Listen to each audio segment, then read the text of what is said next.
Matt Lenihan Boxing Social in association with Empire Fight Store. Delighted to be joined by Jazza Dickens. Jazza, it's been a while. I can't honestly tell you the last time we've caught up. It might have been on a Zoom a long time ago. It was actually. I'll tell you why I remember it. 2012? No.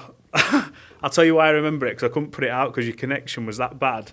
It was just fizzing out to put it into an article instead. It was on the neighbour's Wi-Fi, weren't I, for 7 years? Whatever it was. I'm not joking. Never again, mate. But we're here now in person, live in living colour. How are you anyway? I've seen you put through your paces here today at the Rotunda. Feeling well? You looking well, mate? Yeah, man, it's very good. Training going well. Happy to be here back home in Liverpool. You know, my own people. Back home with the kids and my bed and that. Nice, yeah. Been a bit of change, like a drastic change, because for the last few years being in Dublin, I had a brilliant time in Dublin, to be honest. Dublin people are the best, aren't they? Yeah. Irish people in general I find are pretty cool. Met loads of good friends there. People I'll be friends with for life, but yeah, it's nice being home. You don't realise how much you miss home until you can come home, sort of thing, so it's nice, yeah. What was that experience like? I know you had your own little personalised mobile home out there, drifting about a bit, but what was that experience like? I know you came back, but talk me through it. Mad, I can only describe it as mad.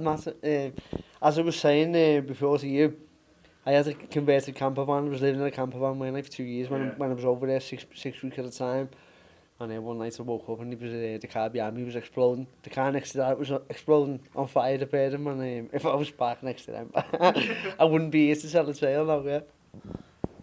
How come now's the right time to come home? Obviously, you did a lot of good work out there in Ireland, put a lot of hard work in, but now, I know family's important, but you're here in the Rotunda, obviously, Joe McNally and Deck do a lot of good work here, a lot of good fighters here, and you seem to have, you've come now and joined this gym by all accounts. Yeah, well, it's self-explanatory really, and it's also a lot of personal reasons that I cannot go into at the minute right now, but yeah, I'm happy where I am, you know. And not only that, not happy to be here, I'm also happy that I've spent the time in Ireland too, and I'm grateful for all the lads out there, Peter Taylor, Mark Kennedy, the Coliseum Gym, Screamer, my mates. Met loads of good people, good teammates and all that, so too many people to mention already, but grateful I had my time out there, and I'm also grateful to be here now. This next part of your career, what's next for you? We saw obviously the defeat last time out. Everyone was always talking about a potential rematch because we believe that was a clause. You tell me what, I know you've sort of mentioned it off camera, but for people who are wondering, what is next? What I was telling you before, so about the moving up in weight. Yeah, I want to move up weight. I believe I lost the fight because I should have moved up a weight before it, but when you've got a title, it's hard sometimes to move up a weight because you're in that weight category, you know what I mean? Yeah. It takes a bold move to move up out of your own weight category if you haven't got nothing to move up for. And at the time, I never had the IBO title, and like I said to you before, I took the knock as I was making the weight, the ambulance came out and all that. I decided to go ahead with the fight. Do I wish I never? Probably not, you know what I mean? I thought I lost my title like a champion, I'm proud of that. Yeah, but shield, like. I went out on my shield, literally, so it is one of them, it's one of them. Good luck to Sosa. I've explained to Sosa's team, which we had a rematch clause with, the fight won't happen, I can't make the weight, so best of luck on your way, best of luck in the future, whatever you do, go and defend that belt, and if I see my super featherweight, then fair enough, but as it is for me right now, I'm going to move up to super featherweight and start again. Yeah. Still a burning desire for you to become world champion. You've been in and around in some terrific fights, and you've put on some amazing performances along the way. We're in an era now where, let's be honest, who cares about protecting a no? Like, as long as you're still willing, able, and you keep yourself in tremendous condition, still that ambition to be the man and be world champion in this weight. Yeah, well, Matt, no, like, I had 4 world title fights, if you include the IBO, which I do as a world title, but 4 world title fights, I won one of them, you know what I mean? And the world title fights that I lost, Kid Galahad, he was on point at that time, and William Agondo, you know, so the one I lost and the one I won. So, you know, good fighters on a different day, because being world champion, I believe I'm better now than I ever was. I know people say, well, what about your age? But I turned pro really young, and I'm still learning, you know what I mean? And so I will be world champion, you know what I mean? I'm also I'm realistic. I know, like, I've got a family at home, you know what I mean? If I was taking shots that I shouldn't be taking, or I couldn't put in personal best, and I weren't getting better and saying, and I weren't pushing more and more, I weren't doing more and more, then I'll probably just jack it in, you know what I mean? It's too dangerous, you know.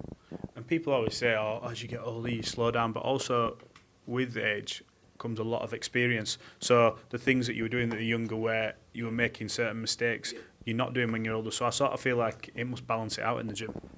Yeah, well, I don't. When I get older, I'll let you know what I mean. Because I haven't slowed down, you know what I mean? So if that's the case, you haven't slowed down yet, so maybe I might at my peak, you know what I mean? Because I'm seeing things more clearly, but I'm not slowing down. Is that where the peak is? I don't know, you know what I mean? I just need the exposure to do it, the television, the limelight to do it on, you know? Well, look, that's what everybody needs. They need, obviously, promotional contracts, they need deals, exposure. Where are we at with that with you? Because, like I say, you've had it before, but will we get it again? And is there talks, is there things moving in the background? Well, you know, Matt, I'm Leigh Wood manager at the minute. Yeah. I haven't televised promoter since 2015, last time with Frank Wallen against Rigondo. That was the last time I had a televised promoter. Was that 2015 maybe? I don't know why you would know. I don't know why I'm asking you, but yeah, so that's been a long time, you know what I mean? Everything I've done since, world titles, European titles, all been without televised promoters, you know what I mean? So incredible, yeah. So not many fighters can do that, you know. Yeah. You've got Leigh guiding your career, and he's got a good track record of producing and delivering for his fighters. I mean, looks like the likes of a Sean McComb who got that. It makes me annoyed even talking about that fight because that's another one that was should have not happened, and hopefully he gets that rematch. But you must be full of confidence now, knowing look, things are in the pipeline. We can get these fights. Yeah, Leigh, you know when you go to sleep, he's still working. You know what I mean? It's that type of fella. You think, when does that fella sleep? You know what I mean? He always works hard, and I never doubt anything. That, you know, I'm happy that I'm with Leigh, and you feel safe that you've got a manager doing all that work. As you say, Sean McComb there. Sean McComb's teammate for the last few years, a lot of rounds sparring with Sean. He's so good. He had that loss to who was the loss he had to? The little warrior that You mean in lockdown, Gavin Gwynn? Gavin Gwynn, yeah, he had that loss, didn't he, in lockdown, and it just weren't him, you know what I mean? And I was sceptical when I first met him and I seen what he was doing in the gym and how he come back and how hard he worked and how much he sacrificed to all the sacrifice for. He was in the same position I'm in now, a year nearly without a fight, every single day in the gym working his ass off, gets back to the place, gets the big stage, everything aligned for him, he wins the fight comfortably as well, and then the judges do that to him. Unbelievable, sickening. When you see stuff like that, sometimes you question and just think, what are we doing it for sometimes? Because what was the point? Like, obviously we know what the point, you know, I do believe justice comes back in roundabout ways and stuff like that. You see Nick Ball there the other day, people say, did he win, did he not? But the last one he definitely won, so justice does come back around sometimes, you know what I mean? And I believe it will do for him because he's good enough and he's still young enough in body, so hopefully he comes back for sure. Well, look, in terms of moving up to that division, it's a stacked division. Some good names, obviously. Kakachi's just become world champion. But who do you know when you look? And I know you're not one to sort of slag. I know you tried making other fights before previously that didn't happen. But who are the fights that you want now? Who are the ones that is going to get you out of bed? Because I know you love the game, but you want and need big fights, don't you? Well, it's like you want. What are you getting most out of your effort? So I could fight I could say I want one of the American champions, but then you fight someone like Josh Warrington or Michael Conlan or Leigh Wood, you're getting more for fighting them over here than you are for actually fighting one of the champions, you know what I mean? But then you're not getting a world title, so it's like that, and it's one of them. Will these lads fight me? Will I have to be in a better position than them for them to fight me? I don't know, you know what I mean? There's a lot of risk in fighting Jazza. Everybody knows that. That's why no one talks about Jazza. You know what I mean? Not because I'm not good enough. Otherwise, they'd all just fucking smash me head in. That'd be the truth of it, you know what I mean? I've got a good name, good reputation, been around for years, and he'd just fight me one day. So anyway, got a call. Do you want Leigh? Do you want to fight him? I said, fuck off. You can't be messing. Are you joking there? He said, no, serious. And I said, he won't fight me. And he said, well, you've been asked to want to fight him. I'm too right, yeah. Go on. Beware coming back to the British level. Hang on for the audience. Matt's just going through box like here. He might be. He might going to get cut. His messages, or he might just know off the top of his head. Who knows? Reece Bellotta. That's your man, yeah. Fucking forgot because he had that incredible. Do you know what? Is that why you forgot? No, because I was at his fight. I remember interviewing him, and he had an incredible fight. I think it was at Indigo. It was actually in the O2, and it was a back and forth fight. And I remember him taking the victory. So that fight's been offered. Well, no, the other day, Leigh said to me, do you want to fight him? I said, fuck off, you're messing, aren't you? That won't happen. Josh Warrington and Leigh Wood asked me to fight him, said, yeah, and he declined it. And he's not going to take that. And he said, he's asked me, so I came back to the gym, said to the lads, you never guess what? Being offered to fight a British title fight there, and I'll take that as a warm-up fight to get myself back in the top 10.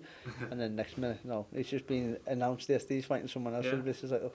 I know what, I didn't even get, like, I didn't get my hopes up, didn't get my head down, because I just knew it ain't going to happen, you know what I mean? Yeah. So it's just get myself a win here, fighting on the 29th of July, DAZN Bill, Jamie Conlan Bill, Conlan boxing Bill, and then we get a win, get a warm, to get used to Deck and Joe and Jay in the gym here, and then we'll go back in. You mentioned obviously fighting at a Warrington. You mentioned Leigh Wood. You mentioned Michael Conlan. You're fighting on a Conlan boxing show. Is that your plan? I'll put myself in the shot window here, and then we can try and fight Mick in Belfast at some point or something. Yeah, just call Michael out on his own bill. After the show, I want Michael Conlan on his own promotions. Television just goes dead. Sorry, mate. I spoke to Jamie last week, and I don't know. I said, Jamie, you know what, Jamie, respectfully, it's a little bit different. I like Mick, and Georgie Vaughan, who was my coach before he retired. Georgie Vaughan always had a lot of respect for Mick. He jumped to roller. Georgie said that he was a respectful fella, Mick, and he sees him well. Georgie went out to New York with him. Yeah. And this is something like no one had ever there. And Georgie said he was a respectful lad. I think he took him for his dinner or coffee or something like that. And he always had respect for him, you know what I mean? So I respect Mick just on that alone. Yeah. I said to Jamie, you know I'd love to fight Mick. Not because I want to hurt him. He's got a massive name, you know what I mean? Yeah. I believe I would beat him. And that's that. And every fighter's going to believe that, aren't he? But yeah, who wouldn't like to fight Mick, you know what I mean? I don't know if Mick's still boxing. He said he's taking his time. And that's the good thing I like about Mick. He can come back when he wants, you know what I mean? He's got his own name. And he's in his own lane. He doesn't depend on no promoter. And he's self-sufficient in the business. So good for him. Yeah, 100%. And like I said, I think them fights are all there for you. I know you want them. And like you mentioned, you're a risk for a lot of these guys. And that Josh Warrington fight was close to happening. Yeah. You mentioned the Leigh Wood fight. But is it a case of you feel like you need, I don't know, you need a bit of luck, don't you, for one of them to fall? Or is it a case of you have to force yourself in a position where there's nowhere to go for these fighters, especially for the ones at world title level? No, what matters? I think it's because I don't shout a lot, you know what I mean? I sell a lot of tickets, a big ticket seller. I can go my own way, you know what I mean? I can create my own avenue like I have a lot of the time in boxing, but late in there, I always shouldn't wind up. I can go my own way, you know what I mean? I just don't talk about it. I don't like tell everyone I'm a massive ticket seller. I don't give it the big, you know what I mean? I tell people I'm grateful for the support sometimes. I put you in a humble position where people just think like, you know what I mean? But I can fight like fuck. I can beat all these fighters. I've got a massive back and I'm grateful to all the people who come and support me. So maybe, I don't know, maybe I should just do my own thing. But I just take it like, we're fighters, aren't we? We're British fighters. We want to fight each other. Isn't that what you're supposed to do? You know what I mean? And you see a lot of fighters turn businessmen and they sort of start conning the public. Now, you done an interview with Josh. You're getting dragged into this one. I was just about to say, I didn't know this was coming, so you're not throwing me under a train. No, I'm not throwing you under. No, throwing you under the. Or am I? So anyway, you done an interview with Josh, and Josh said he couldn't find an opponent. Might have been you. Might have not been. Maybe it will have been. No, it will have. So he said to you, I couldn't find an opponent, and I just went in the chippy. I thought, fuck it, I'm just gonna go in the chippy. Do you remember that interview? Then again, it might not be. It doesn't ring a bell, but carry on and I'll see. Maybe it was that cunt Charlie Parsons. No, anyway. So, he said, I just couldn't find an opponent. I just went in the chippy, I thought, fuck it. But the truth was, I was in Ireland training for him. And he had been for the last 3 or 4 weeks, grafting my ass off, you know what I mean? And that's like where it is. I think, like, I'm looking at it as a fighter. And other people are looking at it as like a business. And the business, they're selling tickets to people as if they're not humans. The fan base, who are actually the backbone of the sport, they're using them people as if they're not human, as if like they deserve their support. I don't get it. I suppose I'm not here to defend anyone. You two, obviously, I know why you want the fight. I know why Josh would maybe look elsewhere. When you look at Josh, could you understand it if, well, obviously that Leigh Wood fight came about eventually, when he's got a world title here, or he fights you, what he'd rather do? Would you say that's fair? Actually, like, why is he gonna? Because no, you've already said it. Yeah. We know, everyone knows what you are. Yes. You are a risk without a bigger reward. Whereas you'll see Leigh Wood come off a terrific run. Yeah. People will write Josh off in that fight, and he's a chance to become 3-time world champion. So on that side of it, would you get it? You're spot on. You bang on, and that's why I would never complain if that was the case. But that weren't the case because Leigh was tied up with his mandatory, which was Lara, and then he had the rematch with Lara. In that meantime, Josh told everyone he had no one, and that's why I was complaining. I'm not stupid, you know what I mean? I'm not like a disillusional, you know what I mean? Some people are, you know what I mean? So that's the fight then that you want now. I know Josh is Eddie and working on a few things in the background probably with him and probably wants him to get back out, but that's the fight you would want if you could pick anyone. That'd be it. No, he can fuck off now. I wouldn't even trust him to fight me, you know. I wouldn't even trust him because you know, I'm going away training, you know what I mean? Training for these people, and they don't even fucking turn up fighting. No. So you can fuck off unless you want to fight me. Then you can't. Then you can fight me. And then you can fuck off. Well, look, moving away from that, boxing's I think it's in quite a good place. We're seeing a lot of good fights happening. Last weekend, Frank Warren versus Eddie Hearn. I mean, it was a whitewash for Frank, but in terms of the fights itself, even the ones that came out on the short end of the stick, a lot of the stocks went through the roof anyway because of how good it was. That's what we want to see, isn't it? Brilliant. Turkey Al-Sheikhi's revived boxing, and it's not going to be long before the American promoters are doing the same thing. Yeah. And then boxing comes back to its original form. You know what I mean? UFC's taken over now the last few years, but now boxing, and I would believe it's down to Turkey Al-Sheikh and the Saudis and what they're doing. It's still long may it continue. But like you say, the other fight, I watched it. I didn't watch the fight. I was training myself. I was doing a long run, so I listened on a watch along. Through Geordie podcast, told you before, didn't I? Not one of them got anything right, but it was just great entertainment. You know what I mean? So it was brilliant. It's good to listen to them, listen along and stuff like that. And I think that's just the way boxing's reinvented itself, you know. Yeah. And thank God for the Saudis that came in now and made the promoters bang their heads together and throw working together. Yeah. 100%. Look, I think that's a good way to end. Have you got a message for all the people who do get behind you? I know you mentioned, look, I don't shout about it, I do sell a lot of tickets. You got a message for all these people, sponsors, everyone who's stuck with you through your career and who are going to be supporting you on this next part of it to try and see you get back on top? True, right, yeah. Everyone who's supported me, Team Jazza, I'm very, very grateful. Yeah, that's why I'm thinking this right now. Applying nutrition, Monster X, you know, the lads who've helped me out. I've been on a fight for 9 months, and these people are stuck by me because they know and I know that I'd train my ass off every day, and I will be back, and I'm good enough to beat any of these champions, just given a chance. So yeah. Jazza, always a pleasure. Should catch up a lot more often. I will do now. I know you're training here as well. We'll have a catch up in a few weeks hopefully, and once you get back off the bill, we'll see where you're at. So appreciate you giving me your time. Thank you, Matt.